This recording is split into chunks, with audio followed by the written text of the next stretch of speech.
is. You're not going to be stepping around without a shoe.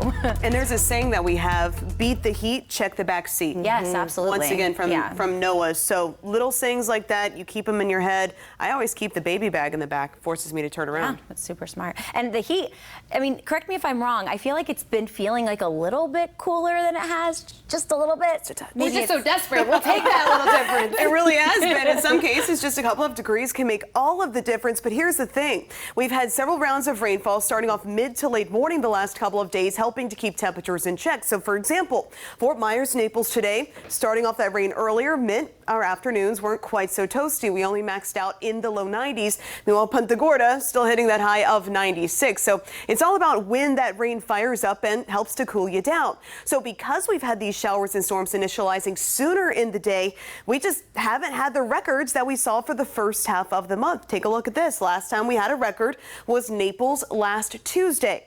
But starting tomorrow, we're going to be trending drier. That means the few showers and storms that I am expecting to develop, well, first off, they'll be few and far between, but also developing far later in the day. Looks like records right back potentially in the mix tomorrow. As of right now, it looks like Fort Myers will be within a couple of degrees. Same story for Punta Gorda. Naples currently expecting to break that record. So record heat, a possibility tomorrow. All the more reason to make sure that we're practicing that heat safety.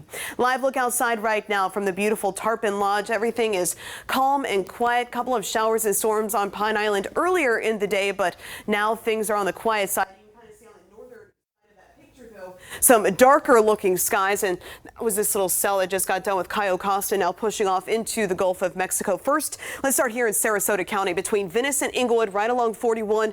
Pocket of heavy rain, also seeing some lightning strikes out of this, but notice it is swiftly pushing toward the coast and heading offshore, likely to be in the Gulf here in the next 10 minutes. Meanwhile, down here toward Lehigh Acres, as well as Fort Myers, starting to cross over Colonial and then taking its way westward. This storm producing that heavy rainfall there in this part of South Fort Myers, so heads up there as it continues to work its way west. And then a little bit farther off toward the south, currently affecting Orange Tree. We're monitoring this strong thunderstorm, which is also racing toward the west as well. So Vanderbilt Beach, Bonita Springs, you're likely going to be clipped. Even parts of North Naples clipped by this particular downpour as it continues to work its way rapidly from the east to the west. Most of us picking up a little bit of something in the rain gauge today. Haven't seen a ton of extremely heavy downpours, and that's simply because of the motion of the storms that did begin early to mid-morning.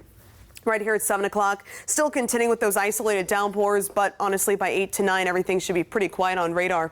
Overnight tonight, clouds clear out, and we'll kick off tomorrow. Lots of sunshine, and honestly, I'm expecting a lot of sun throughout the day. It's not until after 3 o'clock that we'll see isolated showers and storms fire up. And notice those showers and storms tomorrow, few and far between. I've actually pulled back those rain probabilities tomorrow to 20%. That's why we'll be facing the potential for record heat tomorrow. Also, similar setup for your Wednesday. Wednesday, likewise, expecting fairly dry conditions. I have those rain chances Wednesday afternoon at just 30%. As of now, it does look like we are heading into this drier, even though it's going to be temporary, a drier weather pattern, which with the heat combined could worsen our drought conditions. So that's the flip side of things. Of course, we'll be watching that closely. Otherwise, looking later into the week, as of now, even Friday, Saturday, pulling back those rain chances to just isolated at 30%.